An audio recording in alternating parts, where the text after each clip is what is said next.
Hey kids, this is Mr. Davila, and today we're going to teach you how to actually open up a saxophone case properly to ensure it doesn't get damaged. All right, so let's take a look at the first step. The first step is we have to make sure that our latches and our handle are both going the same way. You'll notice that the latch part is going down, this latch part is going down, and the handle is going down. If they all are going down, that means that your instrument case is the right side up and we're good to go. Nothing's gonna fall. Also, I'll give you the side view here. If you notice that there's one side that's fat and then there's one side that's kind of thin. This is the thin part. This is the fat part. The fat part is usually the bottom of the case and the thin part is usually the top of the case. And then another thing that you can check for is on the top of the case, you'll see where it says Yamaha.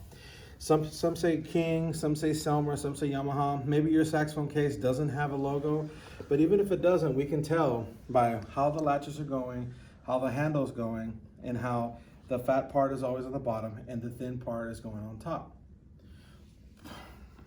Let's go ahead and give this a try. When you open up the sax, the little latches, they fall down like they should, and then you open it up and then you have the saxophone. And then you can start identifying the parts of the saxophone, the body, the keys, and the neck, etc.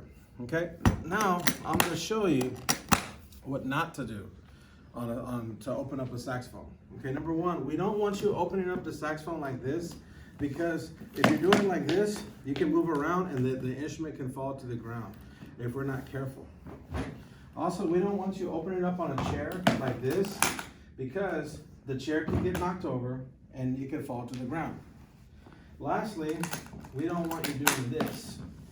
We don't want you opening it up on a stand, because the stands were only made to hold music, not instruments. And this stand could fall like this, it could fall forward, and then the instrument can wind up on the floor.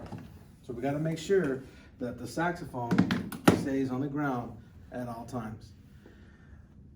That's it for the day, guys. If you have any questions, let me or Mr. Funes know.